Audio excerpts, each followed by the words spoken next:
Hi, I'm Tuukka Korhonen, and I will talk about a single exponential time two approximation algorithm for Treewidth.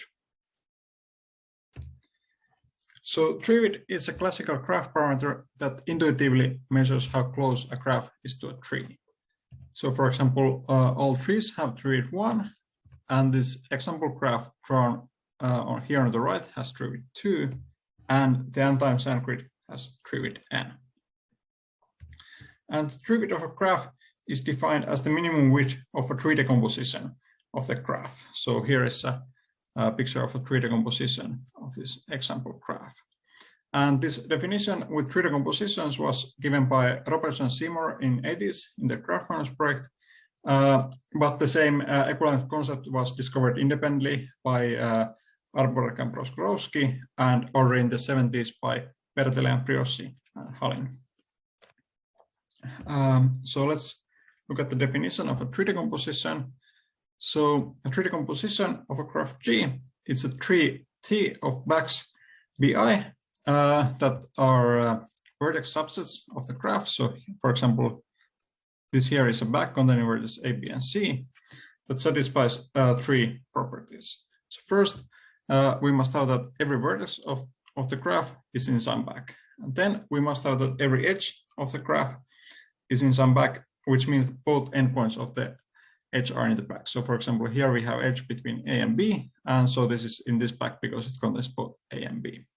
And then third is that for each vertex of the graph, the backs that contain this vertex must form a connected subtree of the tree decomposition. So for example, here we have the vertex I of this graph, and it's in this back, this back, this back, this back, this back. So they form a connected subtree. And later I will call this the connectedness condition.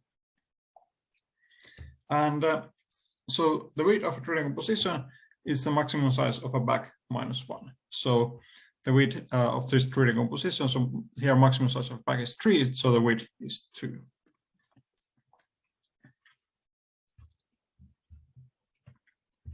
So why are we interested in Treewidth and tree decompositions?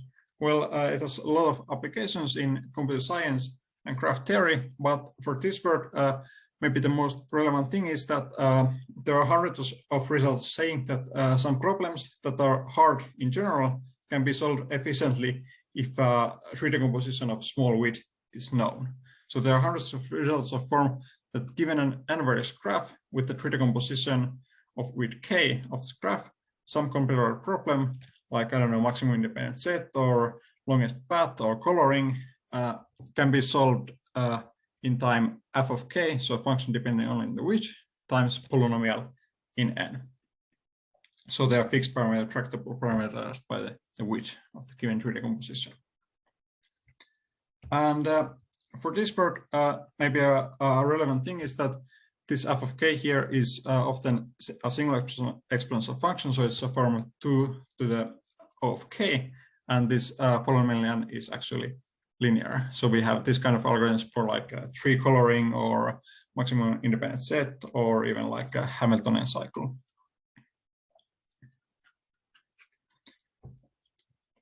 And so when we are applying algorithms like this, the pipeline, we have actually a pipeline with two algorithms that looks like this. So first, we must apply algorithm for actually finding a good tree decomposition of the graph.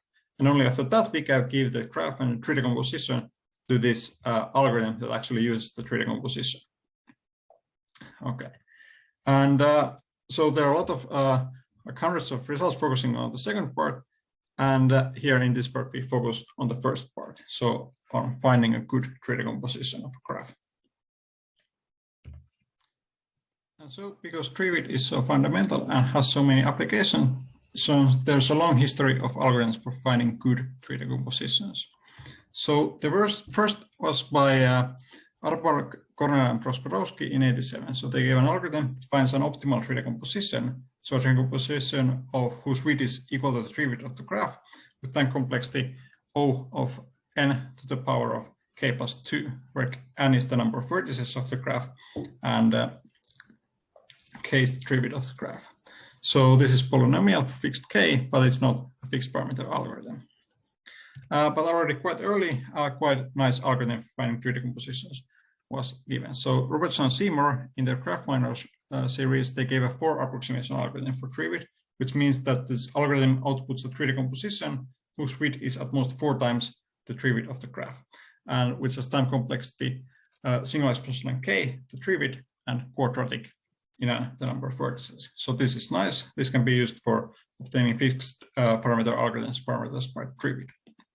But anyway, here the dependency on n is quadratic, but we would ideally like it to be linear. And in '96, Hans Botlander gave his seminal results. So he gave an algorithm for finding an optimal tree decomposition with time complexity linear for fixed k. So this is very nice. This implies that a lot of problems can be solved in linear time on graphs of constant tree width. But here the dependency on k is like exponential in k cube instead of single exponential in k. So we would like this to be a bit better. And this was addressed in 2013 by Botlander, Draghi, Fomin, Loxtonov, and Pilipsuk. So they gave a 5 approximation algorithm with time complexity single exponential k times linear in n, and a 3 approximation algorithm with time complexity single exponential k times n log n. So this 5 approximation algorithm was very nice because now it could be used for obtaining a lot of algorithms parameterized by Treewidth with this time complexity. So it was very nice. And then, yeah, there are a lot of other algorithms for finding tree decompositions that I don't have time to cover here. Then let's move to the contribution of this work. So in this work, I give a 2 approximation algorithm for Treewidth with time complexity single exponential in k, Treewidth times linear in n, the number of vertices of the graph. So to compare to earlier algorithms, the only previous algorithm with this kind of time complexity was the 5 approximation algorithm of Botlander et al. So this improves the approximation ratio from 5 to 2. And also the best approximation ratio previously achieved by other than exact algorithms was this tier 3 approximation algorithm. So this also improves the approximation ratio. And yeah, and also here, this dependency on k is quite a lot smaller than this dependency on k here. So here is like 2 to the 11k, while here is like 2 to the 40k around. But aside from this quantitative properties, maybe the more interesting thing about my algorithm is that I give it by giving a completely new approach for approximating Treewidth. So all the previous algorithms, they had a, well, quite a similar approach with each other, but here it's something new. And so for arguing that I have a new approach, let's look at how these previous algorithms work. So basically, all previous approximation algorithms for Treewidth worked by building this decomposition in a top-down manner, following the approach of Robertson and Seymour. So how they work is they start, so here's the graph, here's the tree decomposition. So they start by selecting some arbitrary vertex set x of size, let's say 2 times Treewidth, and putting it here to the root of the tree decomposition. And then what happens in this kind of algorithms is then it finds a balance separator S. So small balance separator S, it separates this X evenly to its components C1 and C2. And then what happens is it puts this S here to the root back and creates 2 child nodes, with the left one containing this separator S and the left part of this X, and the right one containing this separator S and the right part of this X. And then this algorithm continues recursively. So now let's recurse to the left subtree, so to this left part of this graph. Now we have this set Y here, and again, this algorithm finds a balance separator of this Y and then puts it here and constructs 2 children. And then this algorithm continues like this until it has constructed the whole tree decomposition. And so basically all of these algorithms, the basic approach is like this. Of course, there's a lot of differences on how the balance separator is found. And also like with the approach of read, you also do like some additional balance separating of the graph. And one can analyze that by selecting this separator in an optimal manner, you get an approximation ratio of 3. But I don't know how I would approach giving better approximation ratio than 3 with this approach. So it would need to be something very different if you would like to give a better ratio than 3 with this approach. Then let's move to the two approximation algorithm of this work. So first, let's start with an outline. So first, by the self-reduction technique of Borlander, we can focus on a simplified problem. So we can assume that the input, in addition to the inverse graph G, it contains a tree decomposition of G with W, where W is something quite small enough. And what we want to do, we want to either output a tree decomposition of width smaller than W, so either improve this given tree decomposition or conclude that this width is smaller than 2 times the Treewidth of the graph plus 2. So either improve or conclude that it's already a 2 approximation. And we want to do it with this time complexity. Okay.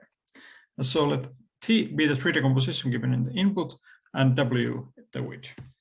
And what we show is if W is large enough, then this tree decomposition T can be improved by a certain improvement operation. And I will go into details of this improvement operation soon, but first what this operation achieves is that it decreases the number of bags of size W plus 1, so the number of largest bags, and does not increase the width of this decomposition.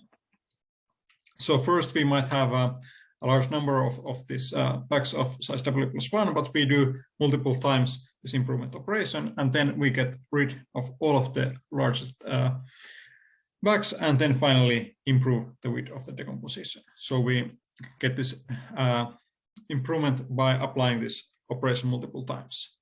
Yeah, so so we might need linear number of improvement operations to improve this tree decomposition. And one thing here is that so a natural implementation of these improvement operations would take a linear time per operation, which would result in a quadratic time over n operations. And so we need to do some tricks to make this work in amortized linear times to get total time complexity and linear in n. So we do some amortized analysis of these improvements and some nice dynamic programming over this tree decomposition, the same tree decomposition that we are also improving at the same time. Okay. And then let's move to the details of this improvement operation. So then let's have our tree decomposition T and a large bag W of it. And let's assume that this W is located in the root of this tree decomposition, like in this picture. And now, because this W is large enough compared to the Treewidth of the graph, so it's like more than 2 times the Treewidth of the graph, its size, there exists a small balance separator X of this W with the corresponding partition X, C1, C2, C3 of the vertex set of the graph, where this C1, C2, C3, they're like components separated by this small separator X, so that this W distributes in a balanced manner to these components. And I won't go into numerical details here, but this is like the main idea, and this partition is very important here. So now we start the construction by taking 3 copies of our tree decomposition T. So we take copies T1, T2, T3, and so in each of these copies we copy the structure of the tree decomposition, but for each bag we set the contents of the bag.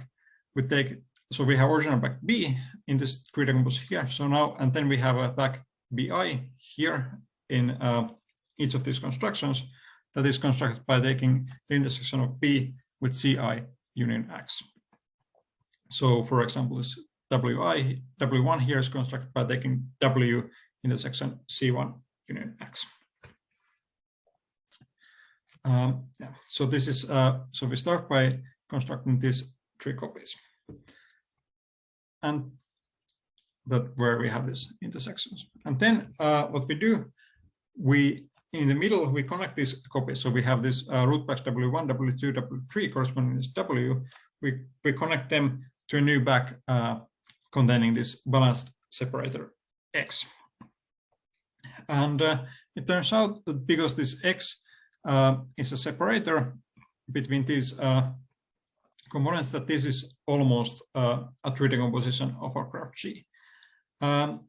So basically it satisfies the properties 1 and 2 of 3 decompositions and almost satisfies the connectedness property. So the only reason why this is not a 3 decomposition of our graph is that the vertices here in X, they might violate this connectedness condition. So it can be that some vertex of this X, it lives here in some subtree, but doesn't go up here to the root W. And then when you take copies of it, now it lives like here and here and here and here. So it lives 4 different places that are not connected to each other. So it doesn't satisfy this connectedness condition. So this is what can happen here. And this is the only reason why this construction fails. Now, what we do, we fix this connectedness condition by inserting vertices of X to backs. So the only reason why this was not 3 decomposition is this vertex of X doesn't satisfy this connectedness. So we make it satisfy this by inserting them in a minimal way. So let's look at an example of what's happening. So let's have this 3 decomposition T, and let's have this partition with this separator X, which is like X1, X2, and this component C1, C2, C3. And let's look at this construction T1. So we start this construction by taking for each back the intersection with C1 union X. So first it looks like this.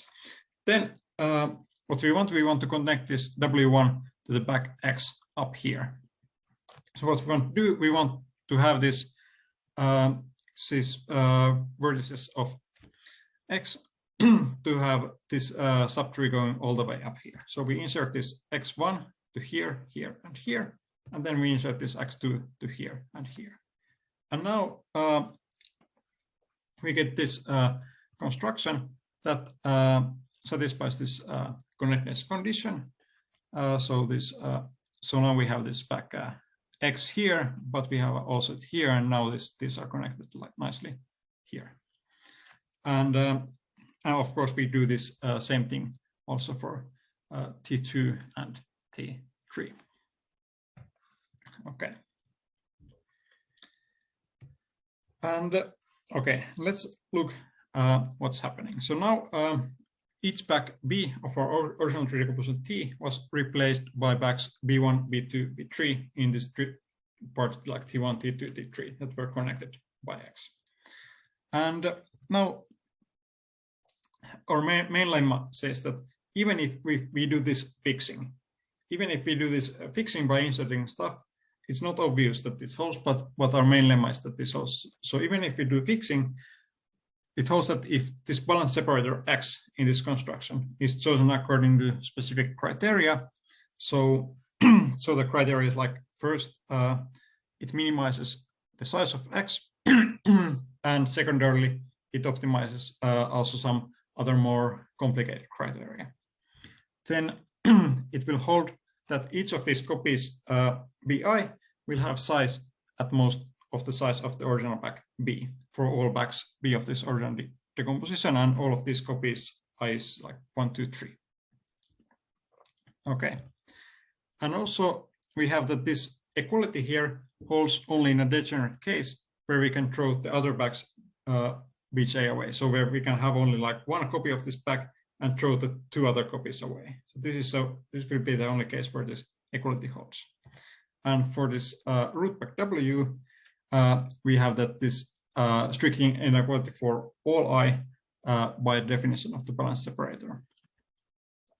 And now we have by this that, okay, we get only 1 copy with equal size. And for this back W, we get no copies of equal size. So we get that the number of backs of size of W decreases. Okay. So this is all I have time to tell about this algorithm. So thanks for watching.